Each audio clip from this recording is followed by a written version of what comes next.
Welcome to Eternal Freedom.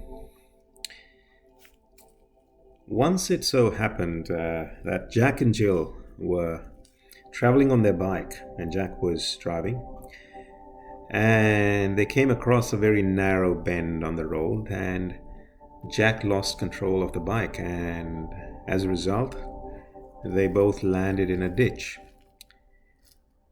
And Jill was thrown off the bike and she was safe, but Jack had a big gash on his left leg, and the blood was gushing out, and he was stressed and panicking. In the meantime, Jill had already called the ambulance, and Jack, what could he do? At that point, all he could do was just pray, and he said, "Oh Lord, please help me. This pain is unbearable. I wish this pain would go away. I wish you would take away this pain for me." And saying that, he passed out. So the ambulance came. The ambulance took him to the hospital. He was given the necessary sedatives and he was treated for his injury, and he was out for about a good day. And when he came out, and he felt nothing in his left leg, and so he was clearly really very happy. He felt his prayers had been answered. And at that point, he saw the nurse come in, and the doctor accompanied the nurse. And so the doctor said, "I've got some bad news for you. So in that accident, some of your nerves were badly damaged, and as a result, your left leg is paralyzed." Jack was shocked beyond disbelief. At first he was thinking his prayers had been answered, but his prayers had been answered in a very strange way. He would never be able to feel anything in his left leg. At that point, Jill came in, and he narrated the whole episode to Jill. And as wives do, Jill got angry at him. She said, "Why did you have to pray for having no pain, for the pain to go away, and this wouldn't have happened, etc., etc." So it just went on, and she went on and on and on, and he got so tired of listening to her. Obviously, he was on the bed, he couldn't move. He was a captive audience, and he just had to listen to her, and she just went on and on and on. And in that moment of desperation, as you do, he prayed to the Lord again and said, "Oh Lord, I can't bear this this talking, this nagging this scolding from my wife. I don't want to hear her again. I don't want to hear her voice again." And that's what he prayed. And in listening to that nagging, he just fell asleep. And next day when he got up, he found the doctor, the nurses, and his wife Jill. They were all standing there, and they were talking. But the strange thing was, he couldn't hear anything. And so he said, "What are you saying? I can't hear anything." And then Jill wrote on a piece of paper saying that apparently in the bike accident, you'd had a concussion, and that has damaged his hearing, so he will be able to hear no more. At that point, Jack felt shocked in disbelief that firstly, both his prayers had been answered, but they were answered in such a way that they created consequences that were far worse than the pain that he had experienced. And so it is when people say, careful what you wish for. And that applied so much so for him in this particular case. So this is a story, and not necessarily something that will happen to anyone. Today we want to talk about prayers and prayer.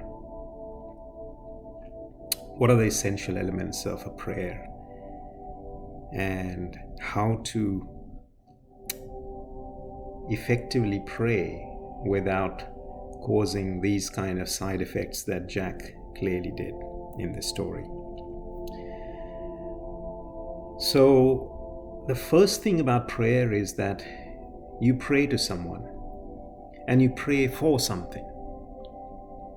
When you pray to someone, you surrender.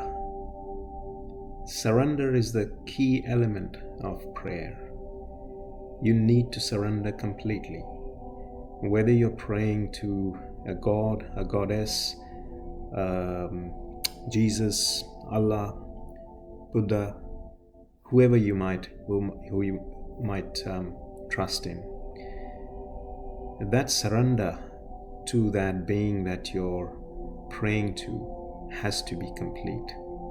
It's less to do with who you're praying to, more to do with your surrender, your level of surrender.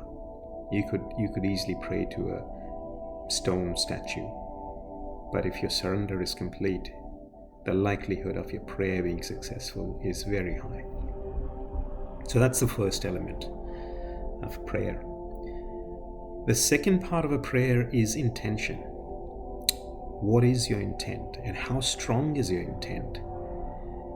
Now, intention usually is strong for people who have a very strong one-pointed desire. That's what intention is.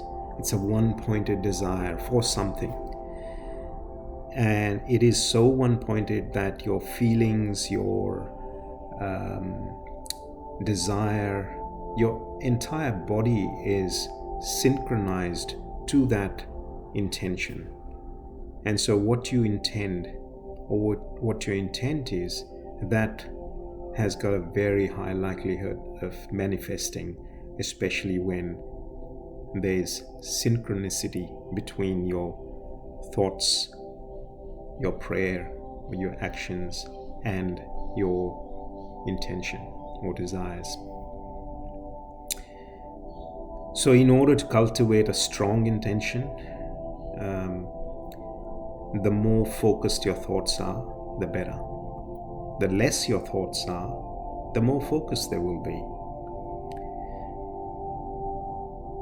And in order to focus your thoughts like a laser-like accuracy, you need to master attention.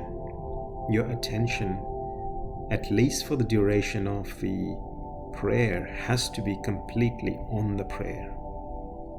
Some people may pray for like 5 minutes or 10 minutes and they're unable to maintain their attention for more than a minute or two. And in that case, the likelihood of the prayer succeeding or manifesting is very low again.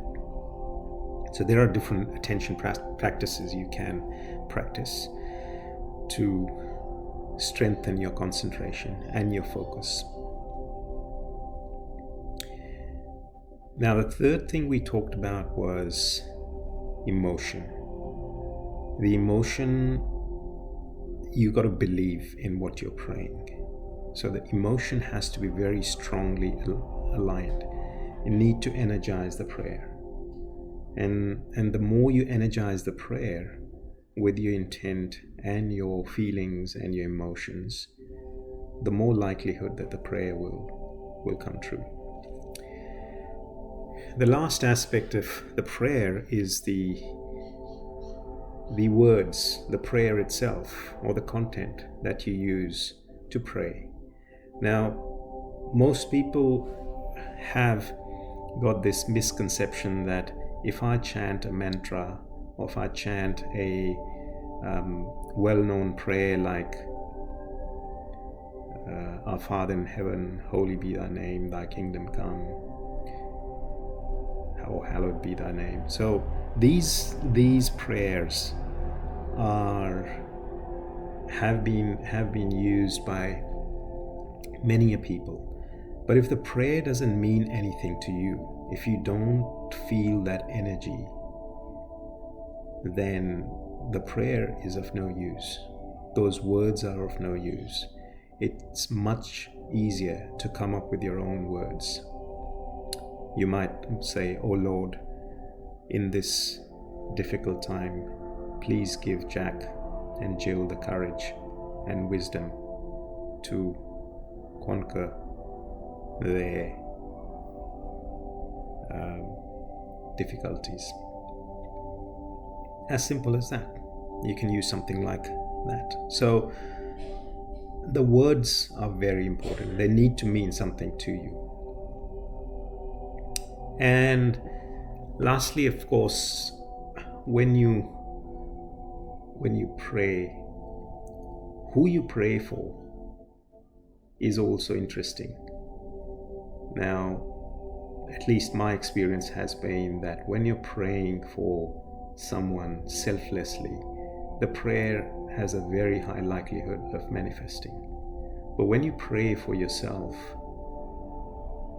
and specifically if that prayer is about a very specific thing, then the likelihood of that manifesting is low, because in a way the prayer is also restricted by your intellect, what you ask for. Like in the case of Jack asked for something that was quite direct, and that had so many side effects that it actually caused more harm than the pain itself that he was going through. So careful what you wish for, careful what you ask. It is better to have a prayer which says, "I pray for my well-being," a more generic prayer. Or if you want to have a very specific prayer, then be very clear about it. So ordinarily, my view would be that the whole world is perfect as is. And this is a view from a point of view of path of knowledge, that everything is perfect as is. So really you don't need to pray for anything. But if you really want to help relieve someone's pain or support someone, you can always put in a prayer for them. And finally, when you pray, be cognizant of the fact that if your prayer is answered, it's all well and good. If not, then be even more happy, because that prayer, there is something more important than that prayer, is something that is in store from the universe for that being that you're praying for.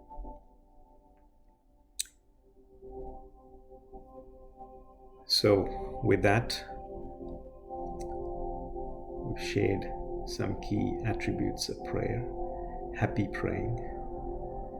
Know this, that everything in this universe is perfect as is.